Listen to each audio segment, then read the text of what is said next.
vou chamar em primeiro lugar o Abraão para fazer a sua apresentação. Abraão.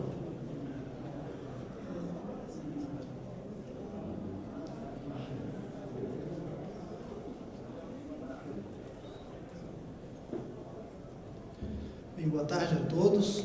Gostaria de agradecer o convite para falar sobre esse assunto. Esse é um assunto que tem sido muito debatido ao longo de todo o planeta, né? Todo mundo discute um pouco disso. Isso é um debate que vem tomando corpo nos últimos anos, né? Em especial com os debates relacionados à fusão do grupo AT&T com o grupo Time Warner. Isso criou uma força em termos de discussão maior, né? Então, falar sobre esse assunto é sempre um desafio, porque, em especial, tendo em vista que os órgãos ainda estão deliberando, né? O CAD, o tribunal ainda não se manifestou, a Anatel ainda vai ter, eventualmente, ainda uma oportunidade de deliberar, de fato, sobre as questões regulatórias. Então, é sempre um desafio a gente estar falando, até para não fazer um pré-julgamento das questões.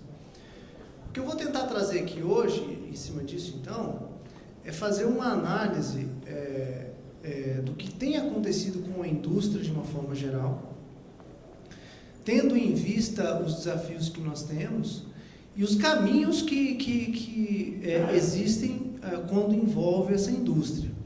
Então, o que eu vou tentar colocar aqui, vou tentar falar um pouco, então, dessa consolidação, então, como sendo uma opção dentre um conjunto de opções que existem, e aí a gente vai falar desses desafios. Primeiramente, a gente não pode falar desse assunto sem trazer o conceito da transformação digital.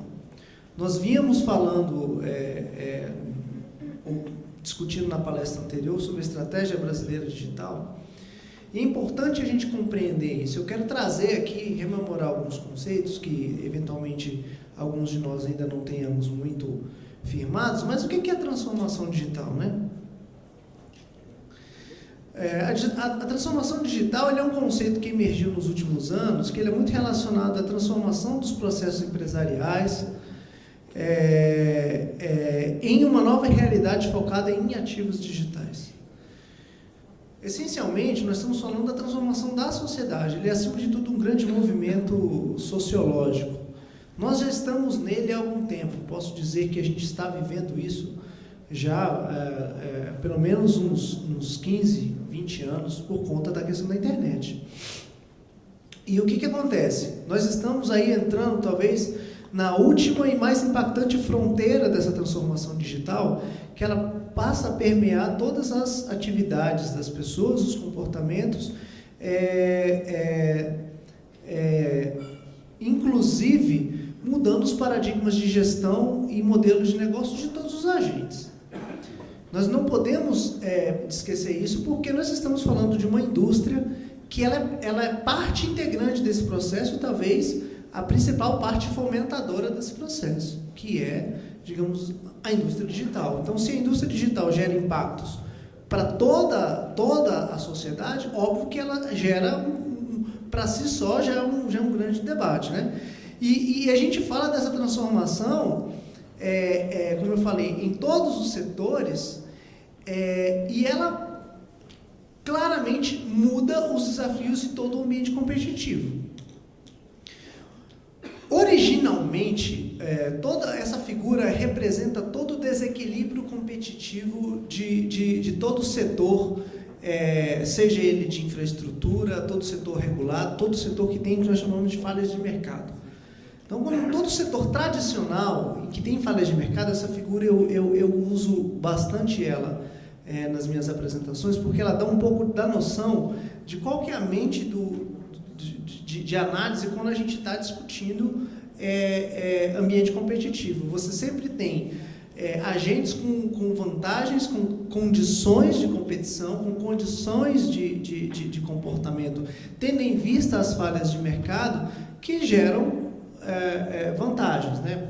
dominâncias de mercado justamente surgem em função, claramente, desses desequilíbrios. Você está falando aí de um agente que tem uma essential facility, por exemplo, uma rede de cobre de toda uma cidade, ele tem um domínio de uma essential facility, basicamente você tem que regular isso. Isso é um modelo muito parecido com o modelo de utility, né? Quando você tem lá infraestrutura de energia elétrica, infraestrutura de água e saneamento, basicamente é por isso que você regula de alguma maneira, porque você tem aí um monopólio ou uma grande dominância, fruto de custos afundados, externalidade de rede, economias de escala. E isso é um modelo tradicional. A regulação, a teoria econômica da regulação olha para o mercado com essa visão. Só que o que a transformação digital fez? Ela mudou isso aqui e fez isso aqui. Ela criou um novo ambiente em que o campo de jogo, na verdade, ele tem equilíbrios e desequilíbrios ao longo de toda a cadeia. E por que isso surgiu? Primeiro, a transformação digital, essencialmente, ela criou novas possibilidades de negócio, novos agentes, uma nova cadeia de valor. O meu objetivo hoje não é falar de transformação digital, estou apenas pegando esse gancho, então a gente poderia falar mais sobre isso, mas essencialmente você tem novas facilidades essenciais. O que antes existia de facilidade essencial muito intensa era a questão da infraestrutura. Hoje a facilidade essencial mais importante é dado das pessoas. A mais nova essential facility que existe é acesso à informação, acesso a dados. E é justamente neste ecossistema que os agentes estão se reequacionando, se reorganizando, tendo em vista que o seu desempenho enquanto agente econômico vai ser muito mais focalizado nisso. Anteriormente, você tinha uma visão de que neste mercado eu fazia dinheiro a partir da seguinte lógica. Eu tenho CAPEX, rede, eu tenho OPEX para operar essa rede, eu tenho um custo de capital, o OC mais uma margem, e esse é o meu preço. Essa é a lógica que geralmente os agentes nesse ecossistema fazem sua precificação. Só que no mundo digital, basicamente, os negócios são feitos a partir do que eu consigo gerar de negócio no dado que eu tenho, no dado de informação que eu tenho. Então, nesse novo ecossistema, o equilíbrio, o campo de jogo, o campo de análise do ponto de vista, inclusive, de análise de competição, dominância de mercado, ele é completamente diferente. E quando a gente olha, agora, pegando isso e tentando olhar para o setor de telecomunicações, a gente pode dizer que, ao longo dos anos, ele é um setor que tem perdido um pouco do valor agregado. O valor agregado da rede em si, ele tem caído. Eu vou dar um exemplo que ilustra isso, uma ilustração, uma pequena historinha que eu vou contar para vocês. O universo de aplicativos da internet. Eu me lembro que, início da década de 2000, existiam duas grandes tecnologias ou visões de como se fazer aplicativos para o celular. Essas duas tecnologias, elas eram tecnologias proprietárias e, basicamente, a visão que se tinha era o seguinte: poxa, todo mundo um dia vai ter aplicativo no seu celular. Eu, inclusive, cheguei a pensar em abrir uma startup disso em 2002. Eu acho que eu errei, eu deveria ter aberto, né? Enfim, mas o que acontece? Eu não embarquei nessa, mas talvez deveria ter embarcado. Qual que era a visão? Você tinha a loja de aplicativos, ela estaria... A visão de modelo de negócio, a loja de aplicativos, ela existe como uma funcionalidade que a operadora oferece para os seus usuários. Ou seja, o usuário vai até a loja de aplicativos, compra o seu aplicativo e a operadora basicamente fica com uma parte desse dinheiro e outra parte ela dá para o fabricante do aplicativo. O que você tem? Você tem, então, uma situação que as operadoras teriam um grande controle de acesso ao mundo dos aplicativos para celular, ou seja, grande parte da receita era isso. Eu lembro que eu cheguei a trabalhar nisso numa operadora, basicamente o que você tinha era que em torno de 1 a 2% da receita dos aplicativos ficava com a operadora. Era essa a visão de modelo de negócio que você tinha. Estou falando aí 15 anos atrás, tá? Aí o que aconteceu? Chegou em 2008, esse sujeito aí mudou completamente a história. Ele disse: não, a loja de aplicativos não é uma funcionalidade da operadora, ele é uma funcionalidade do sistema operacional do celular. e quebrou as pernas das operadoras, porque antes eu fazia um modelo de parceria, agora eu posso colocar meu aplicativo numa loja, essa loja de aplicativos, eu não vou ter que particionar minha receita com ninguém, eu posso ter múltiplos modelos, basicamente eu vou sobreviver, posso até inclusive sobreviver à base de publicidade. O que aconteceu? Um modelo que se pensava, que eles falavam muito de mobile broadband, que era como que as operadoras fariam negócio com mobile broadband, seria muito orientado à questão do serviço de valor adicionado. Os aplicativos seriam uma grande fonte de receita do setor. E o que se observou é que isso não aconteceu.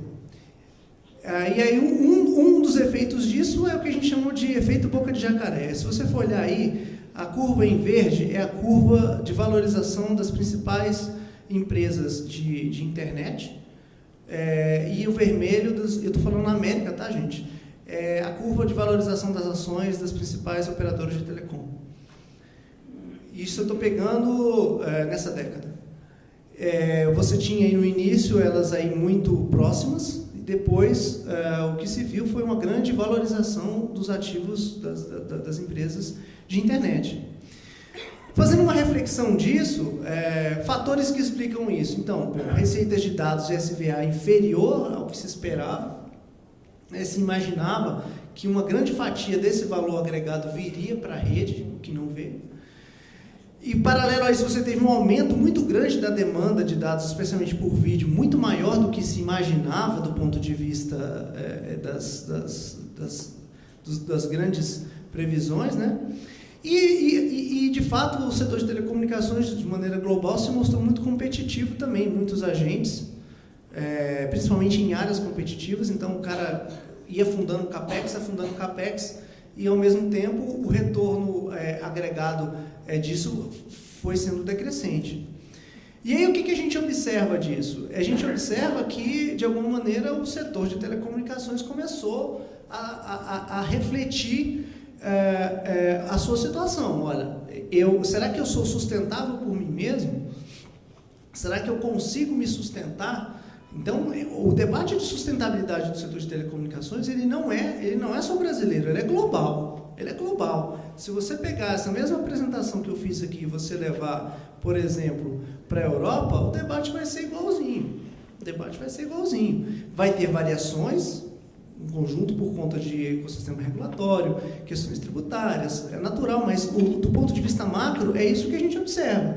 A indústria passou por uma reflexão do tipo, eu sou sustentável enquanto setor?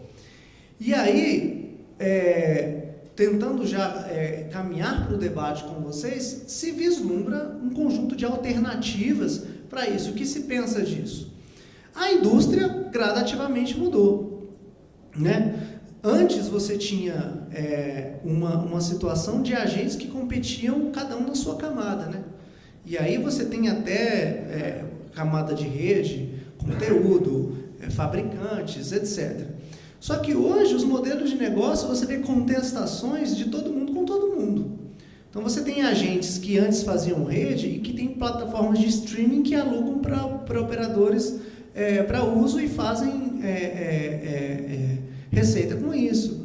Você tem empresas da área de rede, aliás, de conteúdo, investindo em rede. Você tem movimentos múltiplos, iniciativas múltiplas para isso. Então, o que isso aponta? Isso aponta para uma reorganização desse ecossistema, ou seja, esse ecossistema ele está gradativamente passando por uma mutação, e que não dá para você dizer quem vai ganhar, quem vai perder, o que pode e o que não pode. Então, basicamente, eu só vejo, e aí a minha contribuição pessoal para esse debate, é que eu só vejo 3 tipos de alternativa para isso. Uma consolidação no mercado, a consolidação do ponto de vista horizontal, ou seja, agentes que competem pelo mesmo negócio, atuando, se consolidarem para tentar ganhar escala, reduzir pressão competitiva, e aí eu estou falando de operadoras se fundirem. Só que isso é uma possibilidade? É uma possibilidade. É real? É real. Vai dar certo? Não sei. Por quê? Porque geralmente esse tipo de consolidação enfrenta debates de competição e concorrenciais grandes que fazem com que muitas vezes você até consegue aprovar isso no regulador, no órgão antitruste, só que vem junto com tantos condicionamentos que, se o meu objetivo é aumentar a margem, eventualmente isso aqui não é o melhor, o principal caminho. Não estou dizendo que ele não pode vir a acontecer. Vem o segundo caso, que eu acho que é inevitável, todo mundo vai tentar buscar isso, que é mudanças no modelo de negócio, que é eu tentar fazer novos negócios, tentar ampliar novas fronteiras de negócio de maneira a conseguir aumentar minha margem. E o terceiro, que eventualmente é o que a gente vai estar falando aqui hoje, que é a verticalização da cadeia. O que é a verticalização da cadeia? Eu buscar elementos que estão na parte de cima da cadeia, se eu sou rede, ir para o lado de conteúdo, ou até mesmo para a parte de infraestrutura, para tentar, de alguma maneira, ganhar maior musculatura. Naturalmente que nenhum desses três são mutuamente exclusivos, né? Você pode... agora, não tem como fugir disso. Quando a gente fala de modelo de negócio, não tem como fugir desses 4 elementos aí. Você está falando das operadoras buscarem soluções, utilizarem a sua infraestrutura de TI, a sua infraestrutura de informação para tentar fazer negócio com isso. Internet das coisas é uma grande fronteira que está vindo.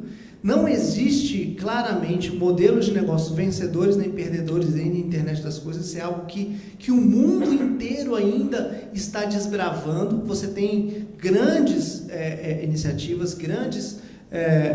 uma visão de que isso vai pegar para valer, mas você não tem agentes dominantes com modelos de negócios dominantes atuando exclusivamente com a internet das coisas. Está todo mundo tateando para caramba. E quando você tem uma terceira oportunidade, que é de serviços financeiros, que basicamente aproveitar a infraestrutura que existe, a capilaridade que as redes têm, para atuar nisso aqui. Isso aqui é principalmente um grande objeto, um grande case de sucesso em países em desenvolvimento. Você vai na África e na Ásia, isso aqui tem pego muito. E aí é aquilo que a gente está debatendo aqui, que é a parte de conteúdo. Só que a parte de conteúdo tem múltiplas possibilidades. Você tanto pode pensar na indústria de mídia tradicional, que é você pegar os agentes seja de TV por assinatura, de radiodifusão e se juntar com telecom, quanto a indústria de conteúdo para a internet, que já de alguma maneira já está lá dentro desse ecossistema digital. E basicamente aí você está falando conteúdo linear versus conteúdo não linear, que também é uma grande briga por si só, se o conteúdo vai ser todo não linear dentro de vídeo streaming ou se o conteúdo linear vai continuar. Isso é um outro grande flanco de debate. Só que quando a gente fala dessa verticalização, então a gente tem que pensar dentro desse ecossistema. E quando a gente fala dentro desse ecossistema, a pergunta é, essa consolidação é inevitável? Ao meu ver, ela não é inevitável, ela é uma possibilidade real, que pode acontecer, mas não existe nenhuma convicção que a melhor sinergia que existe, o melhor tipo de atuação no mercado é de forma verticalizada do mundo de conteúdo com o mundo de telecom. Se debate muito lá, inclusive agora na Europa, é um debate que tem surgido bastante, que é a verticalização, inclusive, para o lado das utilities. Por quê? Basicamente, como eu falei, o nível de telecom faz dinheiro botando CAPEX. O mundo de mídia faz basicamente dinheiro com publicidade. São maneiras diferentes de fazer negócio, de pensar o negócio. São mentalidades diferentes. Então, há um desafio. Quando você pensa em fundir os dois elementos, inclusive do ponto de vista empresarial, é um desafio. Não estou dizendo que isso não vai acontecer, mas nós temos que pensar que, eventualmente, outras opções existem. E aí, já caminhando um pouco para a conclusão da minha fala, o que eu penso, por exemplo, para o Brasil? Para o Brasil, nós temos claramente alguns debates do ponto de vista legal que precisam ser superados. Independente de qual será a interpretação regulatória que a gente pode vir a dar, por exemplo, nesse caso, que muitas vezes a gente tem discutido, da AT&T, a barreira ela existe, ela está posta, e ela tem aplicabilidade. Então, quando a gente fala disso, no Brasil você tem esse debate que precisa ser superado. Agora, quando a gente vai para o mundo da internet tradicional, existe uma outra questão aqui, que o ambiente regulatório para a indústria da internet também não está muito claro. se você vai ter uma mudança, um modelo regulatório específico para isso, inclusive do ponto de vista tributário, inclusive do ponto de vista da gestão de dados, privacidade, etc., tudo isso ainda está muito em debate. Então não dá para a gente também cravar que essa verticalização ela é necessariamente o caminho que vai acontecer, porque você tem muitas interrogações. Naturalmente que aqueles agentes que tentem dar o primeiro passo, eles acabam sendo vanguarda. Se isso der certo, há um ganho para ele como primeiro jogador. Mas naturalmente, se não der, você pode ter uma situação futura de ter que buscar novas fronteiras. Por isso que eu não entendo isso como sendo um jogo de uma única alternativa, que os agentes vão escolher apenas daquelas 3 possibilidades. Não. Todo mundo pode querer tentar tudo. O que eu vejo, e aí a minha conclusão é que a transformação digital, por ter trago uma redução, ou estar trazendo uma redução desse valor agregado da rede, implica no reequacionamento do negócio. O negócio vai ser reequacionado, seja a partir de consolidações verticais ou horizontais, ou a busca de novas fronteiras de negócio. Quando eu digo que a consolidação entre mídia, conteúdo e telecom, ela é uma opção, é justamente porque claramente podem haver sinergias, podem haver ganhos, podem haver questões concorrenciais, dependendo de qual país, mas antes disso, no Brasil você tem algumas barreiras legais, e aí eu estou pensando na indústria como um todo, em um movimento de toda a indústria de se verticalizar, e que isso, uma vez sendo o caminho, eu entendo que é natural que ambas as indústrias vão querer retirar qualquer tipo de barreira existente. Mas eu diria que nós ainda não estamos neste momento. Há um debate, pode ser que isso se torne até uma tendência lá fora, mas ainda não tem isso de maneira muito clara. Agora, quando se fala dessa consolidação, a gente tem que pensar que existe um ecossistema de internet. Então, eventualmente, você pode buscar fazer essa consolidação não pela via tradicional da indústria tradicional de mídia, mas buscar isso via novos modelos de negócio sobre a própria plataforma de internet. Então, a minha apresentação ela tenta ser talvez um pouco mais esclarecedora para que todo mundo possa compreender isso dentro de uma plataforma comum desse ecossistema, e aí a gente pode debater um pouco mais a partir dos debates, ok? Eu agradeço aí a oportunidade.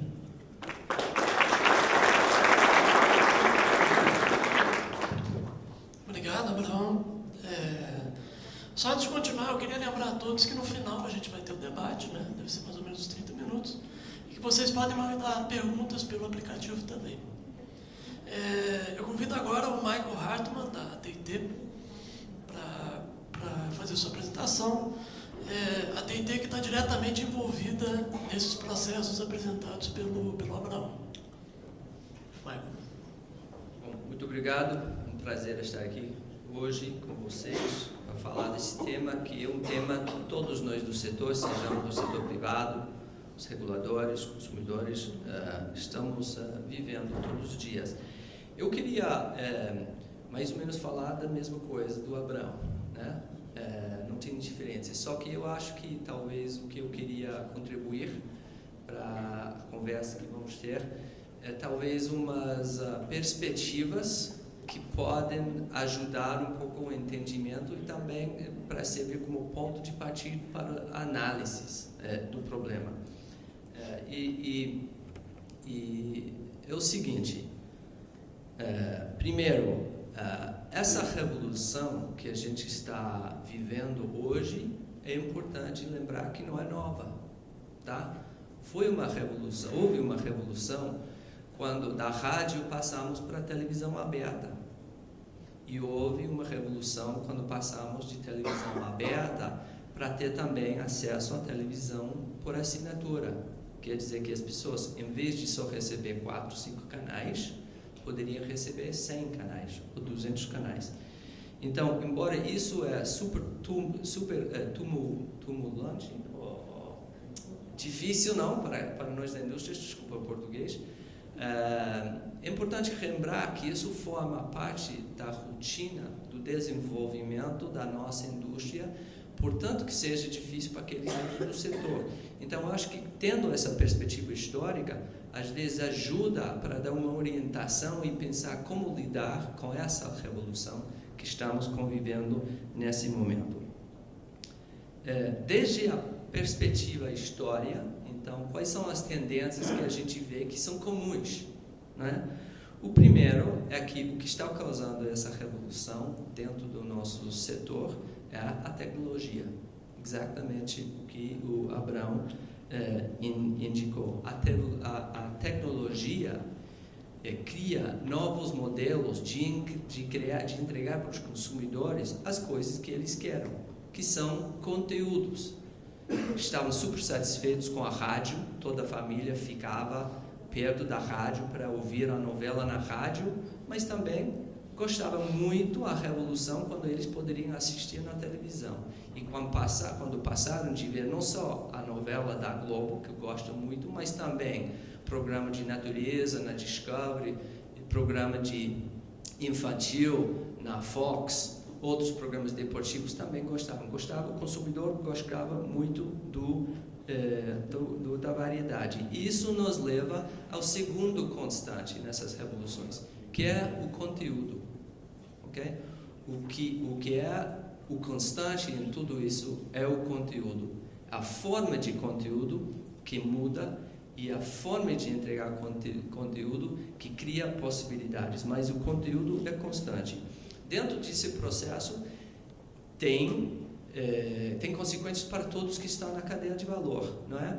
E para aqueles que são incumbentes, hoje os operadores e os programadores, implica muito risco, muita mudança, porque os modelos estão mudando, talvez eles vão ganhar menos dinheiro, talvez eles não podem entregar para os consumidores tudo o que eles quiseram.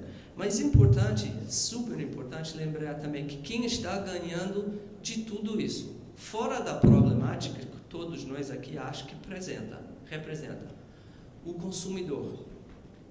Apesar de que nós não sabemos como regular tudo isso, sabemos de que nós, os incumbentes, não sabemos como lidar com esses novos entrantes no nosso mercado, o consumidor está aproveitando. Já ganhou o consumidor, está ganhando, e isso vai continuar. Dá igual o âmbito da regulação, da regulamentação. E o quarto constante em todo o processo é a regulamentação. É um trabalho super difícil, talvez meio impossível para o regulador ficar na frente dessas tendências, porque cada vez que você está na frente, você entende, como Abraão diz, que não tem só uma possibilidade no futuro, tem várias possibilidades de como vai ser o futuro. Então, como regular? É difícil saber, talvez super difícil. Então, essa dificuldade que estamos enfrentando, nós do setor que somos regulados, e também os representantes do governo que têm a responsabilidade de regulamentar, é uma tarefa difícil, porque não tem resposta perfeita. Então, eu acho que também lembrar isso também cria um enfoque que deveria informar o como vamos fazer, o que é que decidimos fazer. Com esses padrões históricos considerados, vamos considerar alguns exemplos que são relativos. O primeiro, para mim e para todos normalmente, é o Netflix. Não? O que é Netflix? Netflix é uma empresa que começou como distribuidor. O que distribuía era totalmente analógico. Eram DVDs. E distribuía no correio para as pessoas. Entregavam para casa, depois você botava no correio, e era totalmente uma empresa de distribuição. Depois eles mudaram para outra forma de distribuição, que era a distribuição da internet. Mas igual, estavam distribuindo conteúdos de terceiros através da internet, muito como os operadores de televisão paga fazem hoje. Só que tinha algumas vantagens. Primeiro, estavam aproveitando uma infraestrutura que eles não construíram, primeiro. Segundo, as funcionalidades da rede, a bidirecionalidade do serviço permitia eles desenhar um serviço distinto. Em vez de conteúdos lineares, poderam entregar conteúdos não lineares, que era uma coisa que o consumidor gostou muito. E também poderiam criar interfaces que permitiam a personalização da experiência de uma forma que o operador de televisão paga estava tendo dificuldades de fazer. Então, eles aproveitaram da tecnologia para poder entregar para o consumidor mais daquele que ele queria. Agora, tinha a fase de distribuição de DVDs, a fase de distribuição de conteúdos digitais, e agora a Netflix está na terceira fase. Essa fase é a fase de realmente se verticalizar e quebrar os modelos anteriores, porque hoje os principais conteúdos que a Netflix está entregando para os consumidores e os principais conteúdos que permitem diferenciar seu serviço do serviço dos terceiros são conteúdos próprios. Netflix hoje gasta mais dinheiro em produção de conteúdos televisivos não deportivos de qualquer outra empresa no mundo. Gasta 6 bilhões de dólares em conteúdos, ok? Isso fomenta e ajuda muito a atração do seu serviço para os clientes. O objetivo da Netflix é que gastem 50% dos conteúdos que eles distribuem sejam de terceiros. Então, eles esperam continuar aumentando os conteúdos que eles fazem. E você vê isso de várias formas. Não é só o dinheiro que gastam, é a qualidade com que eles fazem conteúdos. Os Emmys nos Estados Unidos ocorreram faz 2 dias, não é? Netflix, que faz 3 anos ganharam 13 nomeações, e ganharam 3 prêmios. No outro dia, com 91 nomeações, ganharam 20 prêmios. Quer dizer que estão entregando volume e qualidade. Agora, volta a pensar. Isso é revolucionário, porque estão verticalizando a cadeia de valor. É difícil saber regulamentar. Eles talvez, a gente poderia argumentar, não estão regulados para nada. Isso pode parecer-se problemático de nós que estamos acostumados com a indústria, mas, do ponto de vista do consumidor, tanto faz. O consumidor está conseguindo mais conteúdos, entregues de forma diversificados e personalizados. Então, toda essa tendência, por revolucionária que seja, acho que é importante lembrar que é tudo para o bem do consumidor. Tudo para o bem do consumidor. Se você, para ver outro exemplo, se você vai ver o Amazon nos Estados Unidos, a mesma coisa. Distribuidor começou vendendo livros online, expandiram para entregar outros serviços também online, e agora eles estão distribuindo o seu próprio conteúdo. Eles se verticalizaram da mesma forma que eles revolucionaram o mercado de compra de livros, estão contribuindo a revolucionar o mercado de entrega de conteúdos. E quase todas as empresas nesse setor, seja no Brasil ou fora do Brasil, estão buscando formas de inovar a forma em que ele faz negócio para poder entregar para o consumidor aquele que o consumidor quer. Você tem operadores como a AT&T nos Estados Unidos, que estão criando serviços online. OTT, a gente tem um produto lá que a gente chama DirecTV Now. E do lado dos programadores, todos eles estão tentando ver formas de entregar diretamente para os consumidores os seus produtos. O Disney anunciou faz pouco tempo que vai deixar de licenciar conteúdos para a Netflix para entregar os conteúdos diretos para os consumidores. Isso é problemático, essa exclusividade. No Brasil, diríamos normalmente que sim, é problemático. Mas se Disney está competindo com a Netflix, que está entregando conteúdos exclusivos, por que não deveria fazer a mesma coisa Disney?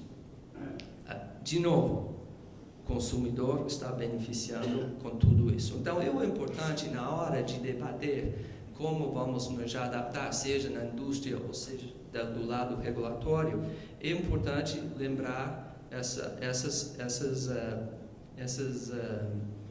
premissas importantes. Primeiro, que os consumidores estão beneficiando. Se o papel do regulador ou da indústria e entregar para o consumidor aquilo que ele quer, o que ela quer, talvez não tenhamos que fazer mais nada, menos que adaptarmos aos novos modelos.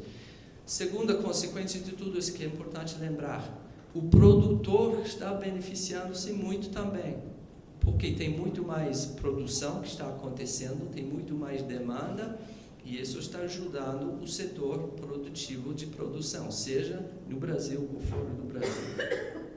E terceiro, o regulador, como o Abrão indicou, tem que lembrar, igual que todos nós no setor temos que lembrarmos, que não sabemos as respostas.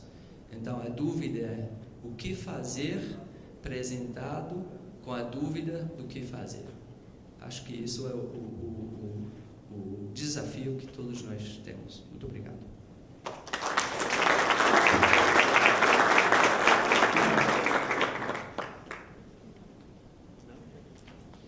Obrigado, Michael.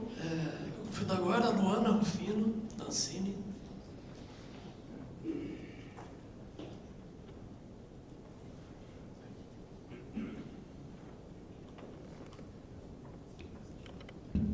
Boa tarde.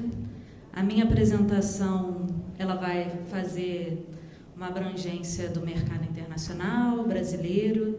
A gente vai apresentar dados de mercado. Sobre as questões levantadas pelos outros palestrantes, também temos a mesma abordagem. Vamos passar um pouco sobre isso também. Então, começando a apresentação, a estrutura de mercado de TV paga no Brasil, né? A evolução do número de assinantes dos últimos anos, ela mostra uma queda a partir de novembro de 2014, onde foi atingido o pico do número de assinantes. A escala está entre 13 e 20 milhões de assinantes. E em maio o último dado da série histórica, em maio de 2017, 18 milhões de assinantes.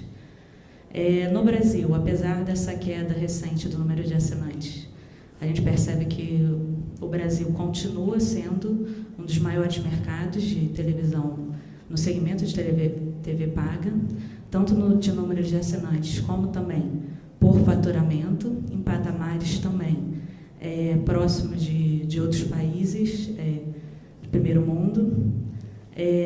No mercado de distribuição, especificamente, né?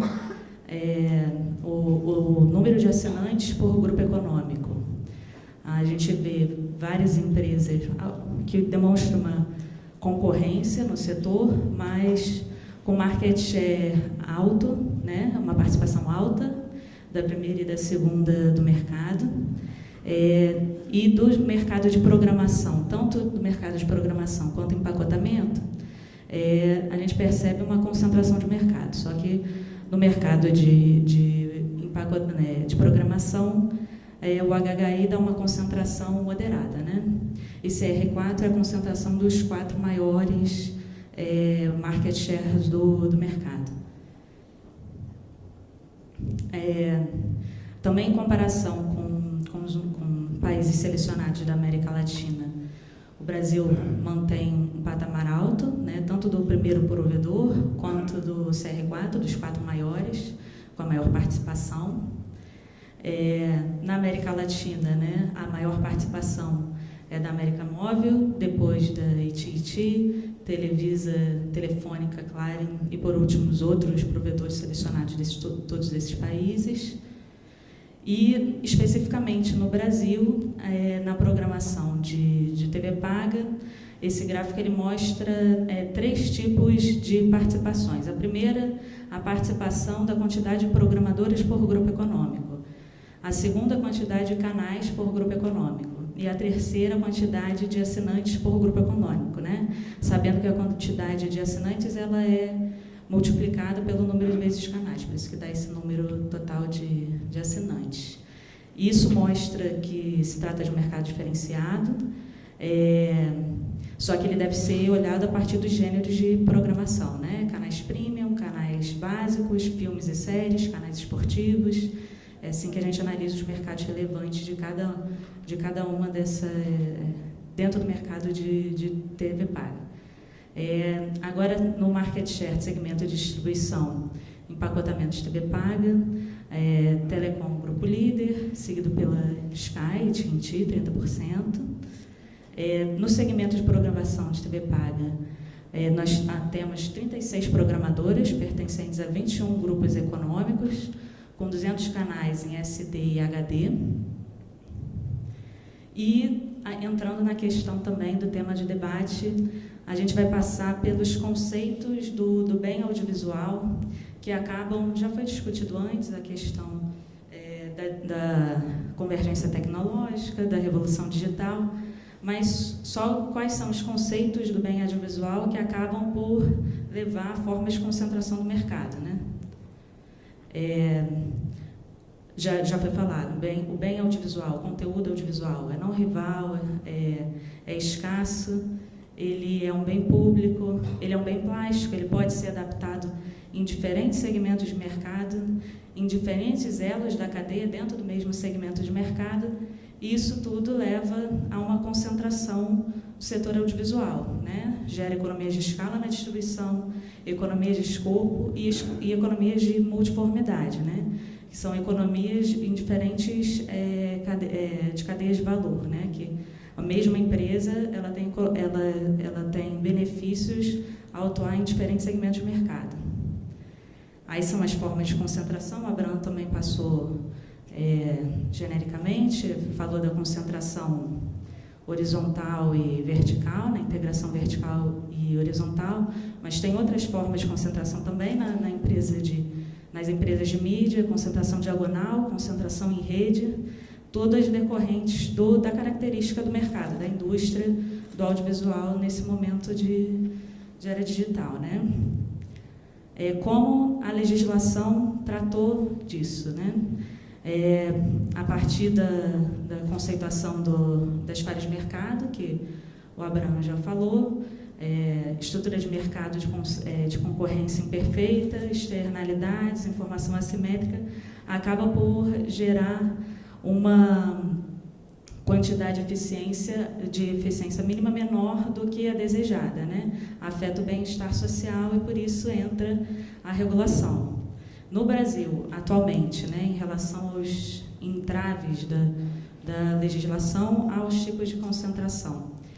Os princípios norteadores são o artigo 3º, promoção de diversidade cultural e liberdade de iniciativa, o artigo 5º e o artigo 6º da Lei 2485, da Lei do SEAC, eles colocam restrições à integração do setor. E, ultimamente, né, para lidar com as questões regulatórias e concorrenciais, a Ancine ela fez 2 acordos de cooperação, um com a Anatel, a partir de 2013, e um com o CAD, para lidar com as questões de análise de concorrência, né? Sobre a 12485, dos mecanismos de dispensa. A 12485 ela coloca cotas de programação do conteúdo audiovisual. A gente vai apresentar os resultados dessa obrigação regulatória a seguir, mas, ao mesmo tempo, ela colocou mecanismos de dispensa e de transferência para que as programadoras pudessem se adequar a essa nova obrigação regulatória, né? Com os efeitos positivos esperados, o desenvolvimento da indústria brasileira, estímulo à competição, promoção da diversidade e garantia dos direitos aos consumidores da diversidade. Agora, a gente está no momento, a Ancine está no momento de um novo ciclo de simplificação e desburocratização. Tem tido um esforço muito grande de simplificação das normas.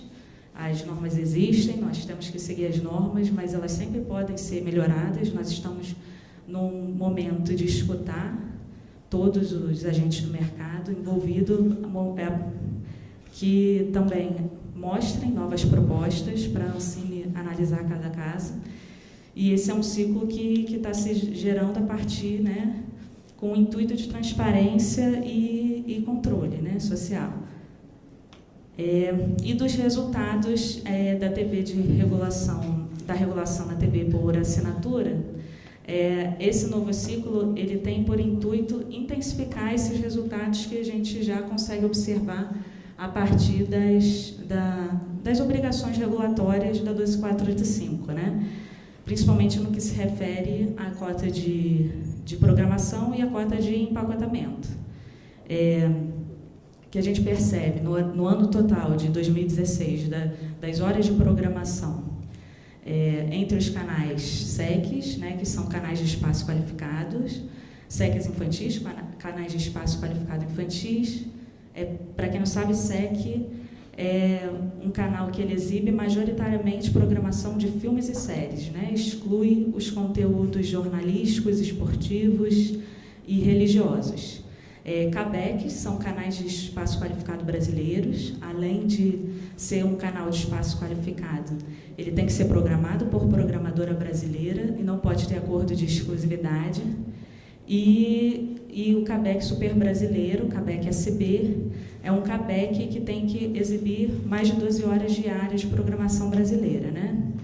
Os resultados disso são que em 2016 a gente teve, dos 4.884 títulos brasileiros veiculados no ano na televisão paga, foram 3.524 obras brasileiras independentes.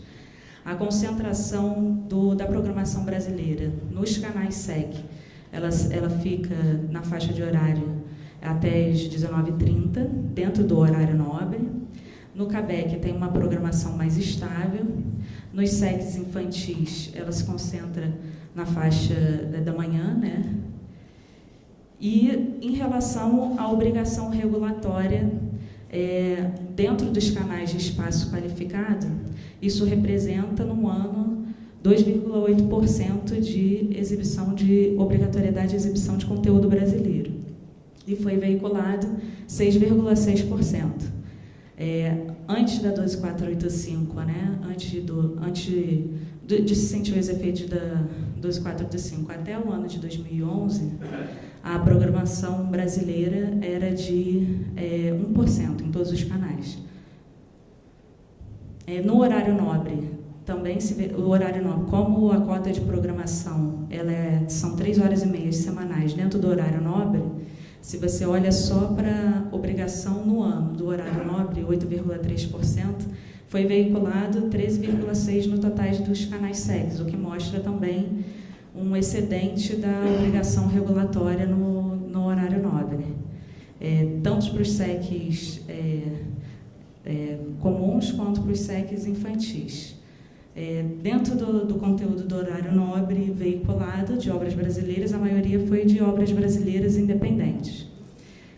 E em relação ao número de títulos, o maior número de títulos veiculados foi de ficção. Mas se a gente olha pela quantidade de programação, documentário se torna o maior, o que ocupa mais espaço na grade brasileira de TV paga dentro desses canais, né? Dentro desse conjunto de canais. Agora, fazendo uma comparação da participação das atividades audiovisuais, né? pelos canais do audiovisual, entre 2007 e 2014, que é o último ano que a gente tem da série, a gente percebe um aumento da participação do valor adicionado na TV paga, né? De 30,3% passou para quase 52% do total do PIB do audiovisual, do total do valor adicionado do audiovisual, né? A gente percebe um crescimento entre esses dois momentos. É isso, acabou.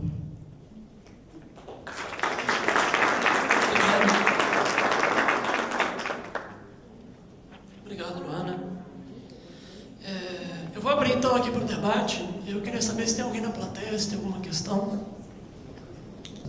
Minha pergunta é para a Luana. Acho que todo mundo que falou sobre competição, acho que é uma linha comum no debate, mas eu quero saber especificamente dela o que vem a ser essa prática anticompetitiva em rede.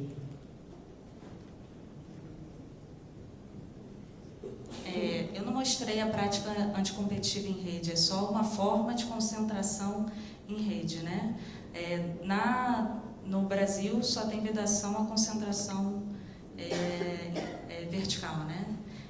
O que eu mostrei ali são formas teóricas de concentração na indústria do audiovisual, né?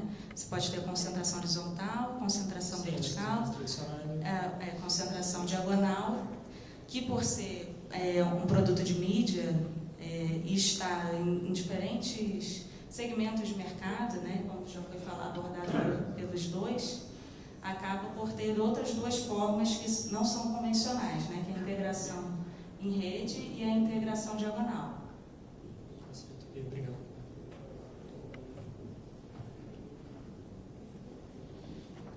Mais alguma pergunta? Ali atrás. Boa tarde. A minha pergunta também é para a Luana.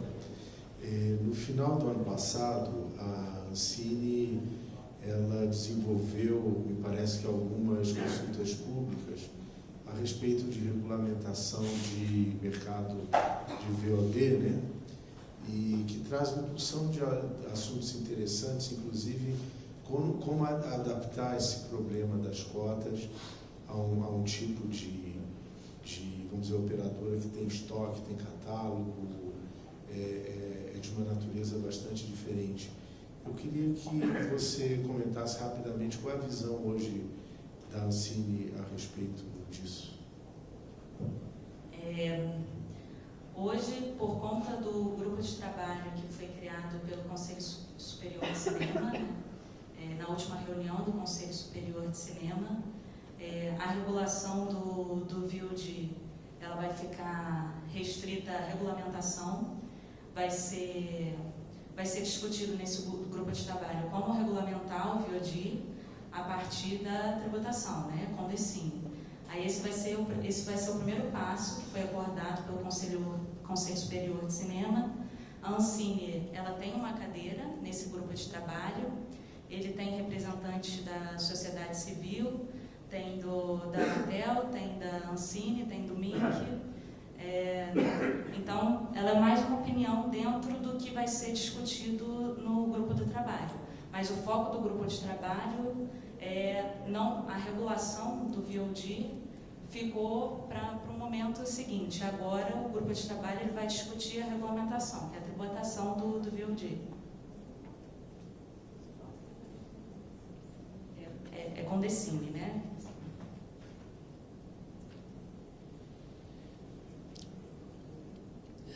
Eu tenho uma pergunta para o Michael.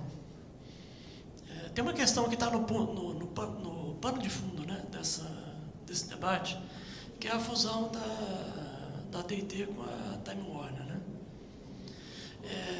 Você falou que esses movimentos de verticalização, né, eles têm trazido benefícios para os clientes, né?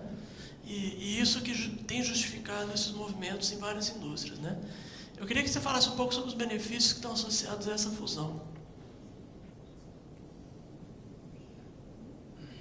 Bom, não sei se vocês sabem muito, mas a AT&T é uma empresa que nos Estados Unidos principalmente é dono de redes, né? Rede fixa, rede móvel, rede satelital, quando comprou o DirecTV, e presta serviços para negócios também. Time Warner, por outro lado, é uma empresa de conteúdos. Tem 3 empresas dentro dela, que são a HBO, a Turner e a Warner Brothers, que são produtores e distribuidores. Então, enfrentado com a concorrência da Netflix, que... Imagina, então, um entorno, vamos pensar só nos Estados Unidos, imagina um entorno para o setor agora.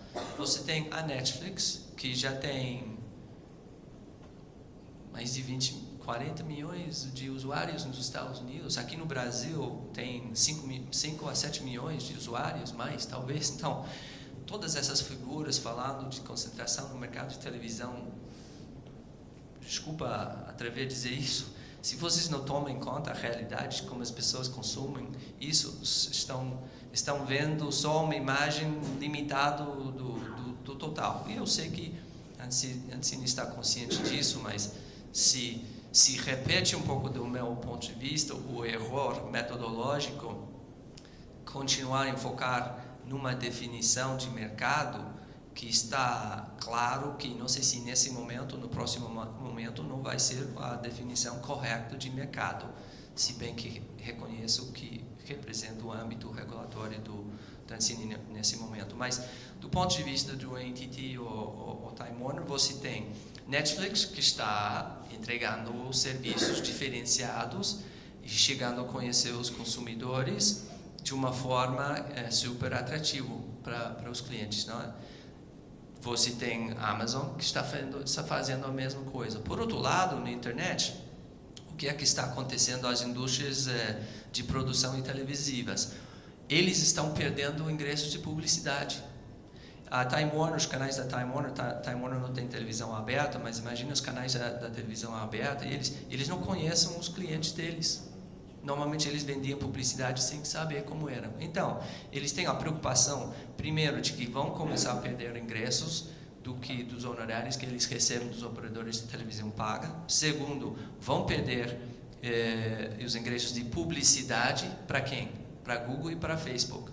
Toda a publicidade está movendo-se online e Google e Facebook acho que controlam 80% disso.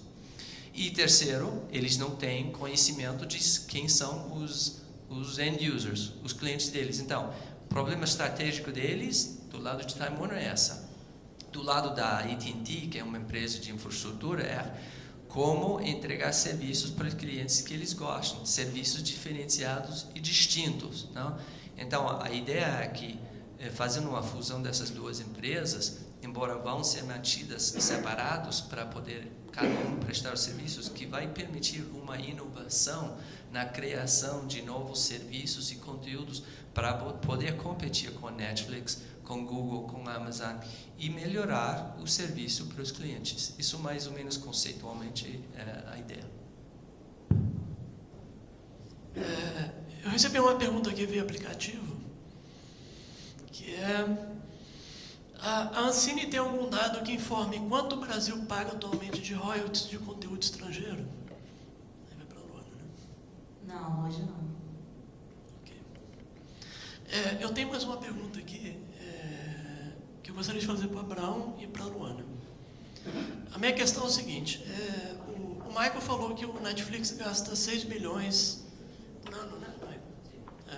Em produção de conteúdo, né?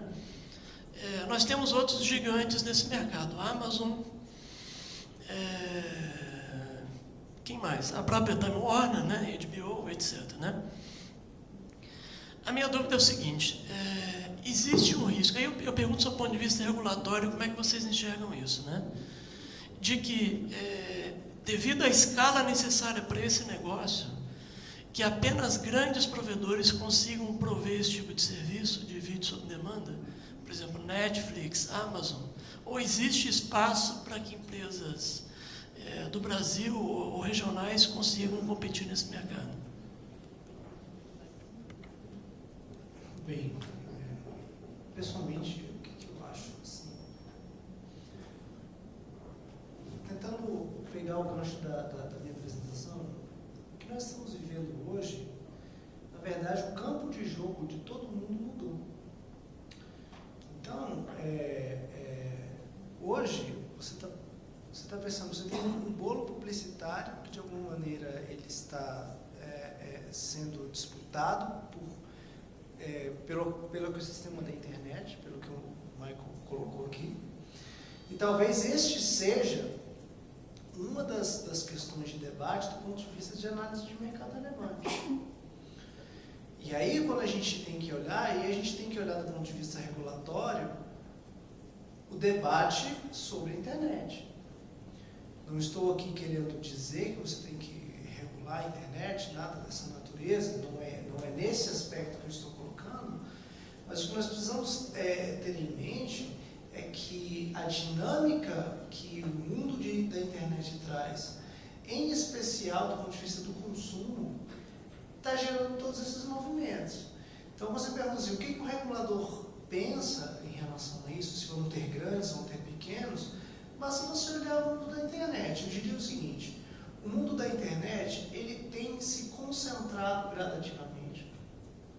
E ele tem se concentrado principalmente porque o maior foco de dinheiro que entra no mundo da internet vem via mercado publicitário.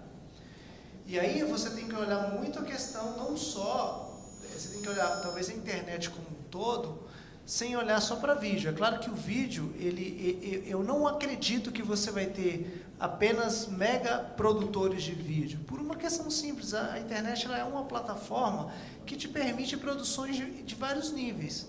Só que o que você tem que pensar é o seguinte: para onde está indo a maior parte do dinheiro publicitário? E aí, em cima disso, é que eu acho que é o grande foco do debate.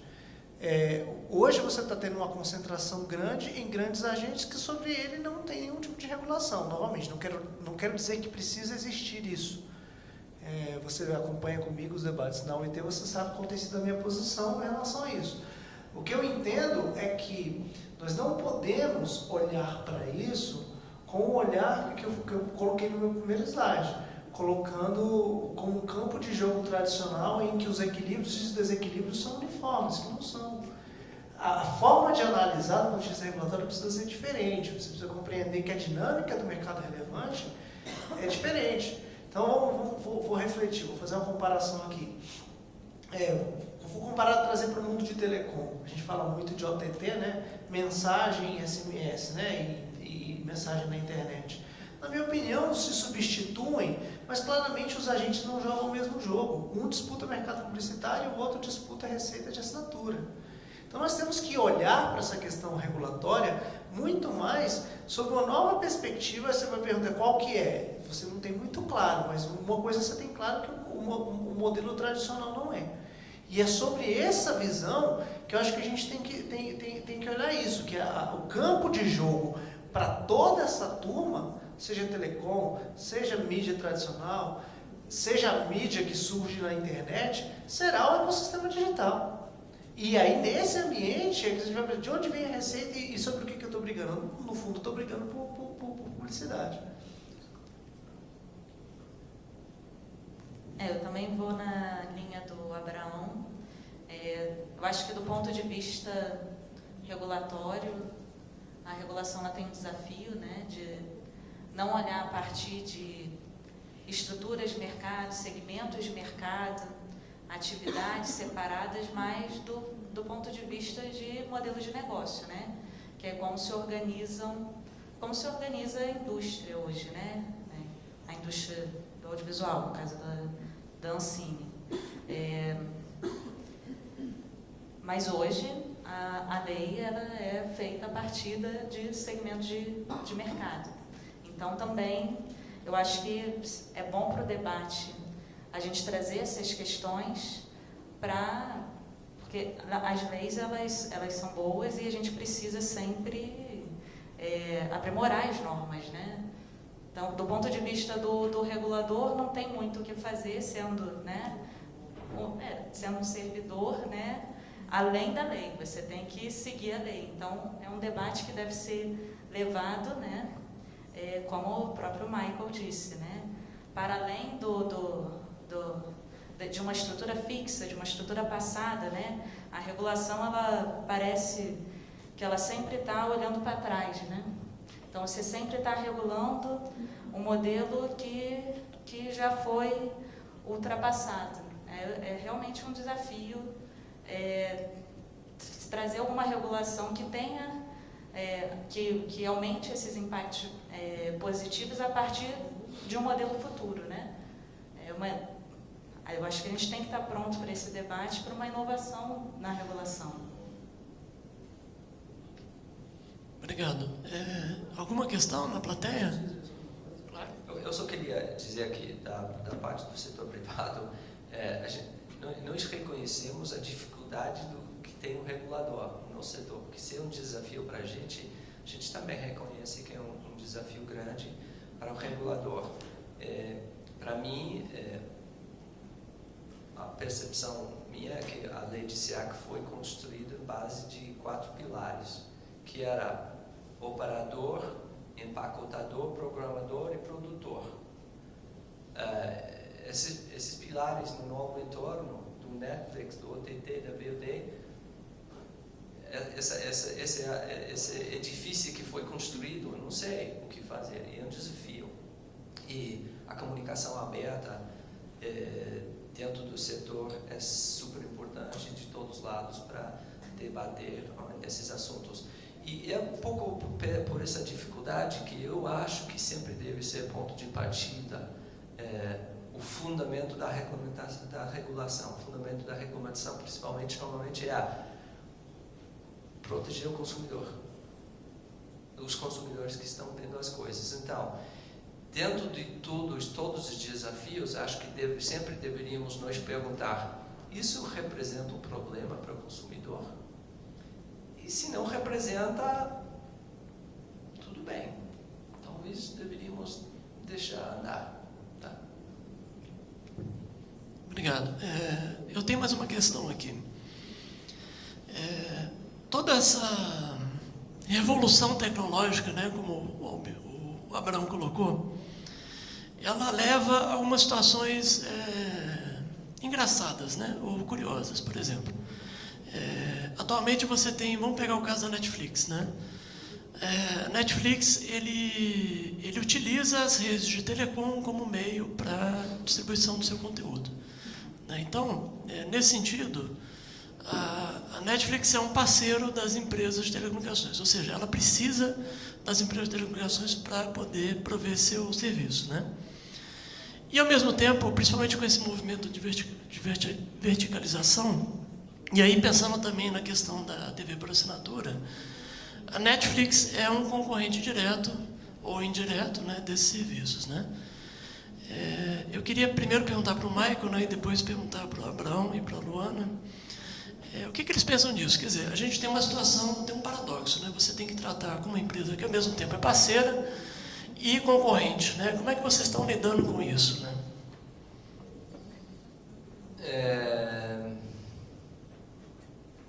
Eu não sei se Netflix é parceiro, né? Não tem dúvida que Netflix precisa da rede e usa da rede. E por outro lado, é verdade que do modo de que a Netflix aumenta a atratividade de ter conexão à internet, é útil de alguma forma para quem opera a rede. Mas por outro lado, vira a operador de rede simplesmente um pipe, não é? Como vocês falam? Um tubo. Então, faz difícil mais diferenciar seus próprios serviços, né? E o operador de telecomunicações não quer ser só um tubo, porque é mais difícil justificar as inversões que são necessárias para manter esse tubo.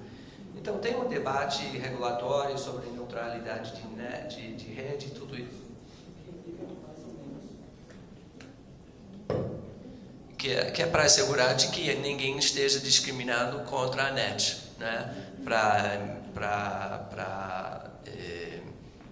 fazer dano ao serviço deles. Por outro lado, a net gera, às vezes, nas horas peaks, né? Gera mais de 50% do tráfego nas redes, e isso tem um custo. Então, isso sim é um debate regulatório que está tendo, mais interessante porque as empresas acabam mais ou menos chegando a acordos, né? Porque tem coisas que podem ser feitas para gerenciar melhor o tráfego da Netflix, que a Netflix pode fazer. Por outro lado, eles precisam de uma colaboração. E, principalmente, muitas vezes, eles têm chegado a esses acordos para facilitar a comunicação. E hoje em dia, a Netflix usa suas próprias armas. Eles reportam qual a velocidade de todos os ISPs, que é uma forma de privadamente fiscalizar eles e chamar a atenção se alguém tenta piorar o serviço deles. Bem, eu acho que essa questão ela vem amadurecendo ao longo do tempo. Por que eu digo isso? No passado, quando os operadores de rede viam o seu valor adicionado gradativamente cair porque a sua rede estava sendo cada vez mais um pipe, né? Um valor muito para o conteúdo, começou-se um debate muito intenso de se buscar fazer uma modelagem de negócios em cima disso para reequilibrar isso. Só que os debates, como o Michael colocou, principalmente de neutralidade de rede, que criam um conjunto de conceitos muito restritivos do ponto de vista do que você pode fazer para na sua rede, praticamente de alguma maneira congela as suas possibilidades de tentar utilizar a rede em relação àquele seu parceiro versus competidor.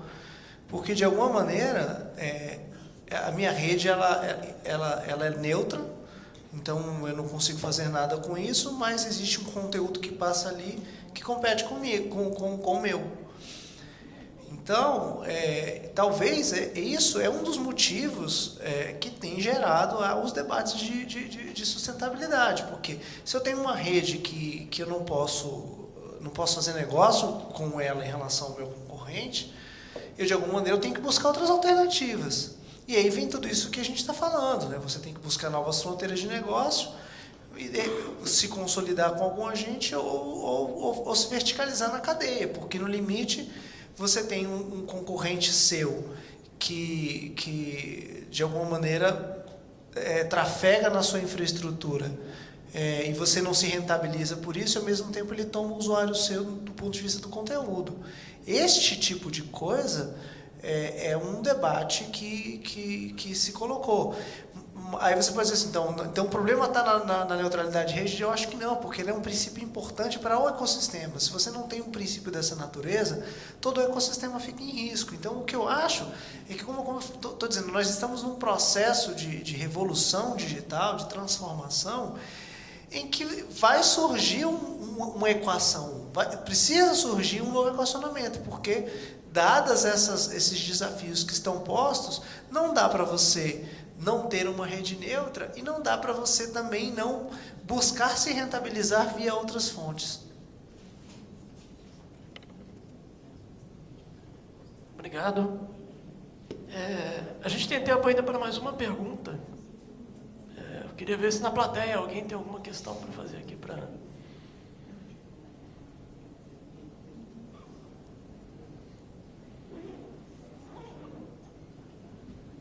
Vocês têm algum ponto que vocês gostariam de reforçar? Eu acho que parte do debate, Luana, seria interessante talvez o setor e a Ancine bater um papo sobre isso, porque eu não concordo com as conclusões sobre a concentração no nosso setor, particularmente do lado dos operadores, mas também dos programadores. Só vou mencionar várias coisas que eu coloco aqui, que depois a gente pode conversar. Não. Nos dados que você apresentou sobre programadores, você articulou a importância de mercado deles por número de canais e número de usuários, né? Você não incluiu a audiência, mas no setor, o que usamos e o que os programadores monetizam é a audiência. E se você olha isso, chega a algumas conclusões um pouco distintas. Do lado dos operadores, é importante lembrar que eu acho que mais ou menos, com talvez algumas mudanças, não tem muita diferença no Brasil com outros países. Isso porque a empresa de infraestrutura, seja de cabo, seja de satelital, é um negócio de muitas inversões de capital, né? E que requerem um retorno durante o tempo. Então, são negócios de escala. E eu acho que se você olha outros negócios de escala, você vai ver que não é anormal ter um número de empresas que você tem no setor. A importância é que essas empresas estejam competindo entre eles.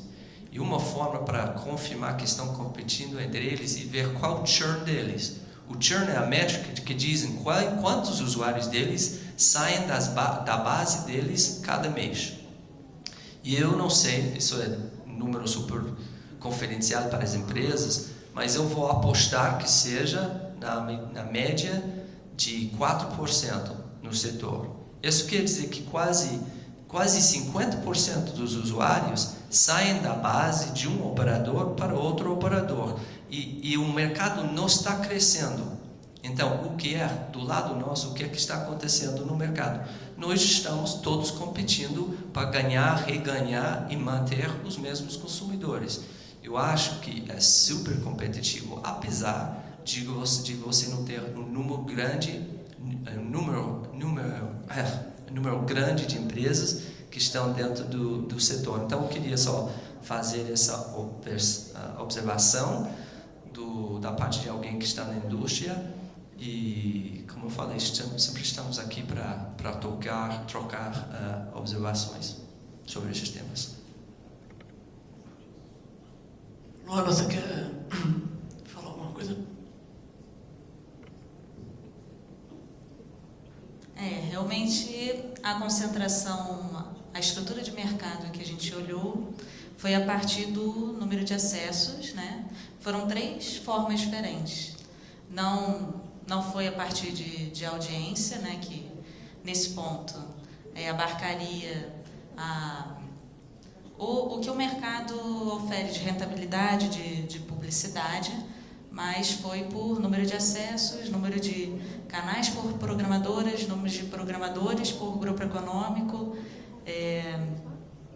Então, é uma forma, é uma métrica, né? Você falou uma métrica, a gente ofereceu 3 métricas, mas é uma perspectiva da Ancine contratar audiência, né, Ibope, e agora a gente vai poder cruzar essas informações da forma que você falou. Eu realmente não tenho como dizer que se ele é concentrado ou não a partir da perspectiva de audiência, mas dos outros três pontos de vista a gente percebe que tem uma concentração de moderada para alta, né, em diferentes índices, o HHI, o CR4, mas depois a gente pode bater uma bola sobre isso. Gente, obrigado. Eu acho que com isso a gente termina o nosso painel, né? Agradeço a todos os palestrantes e a vocês que nos prestigiaram, e muito obrigado.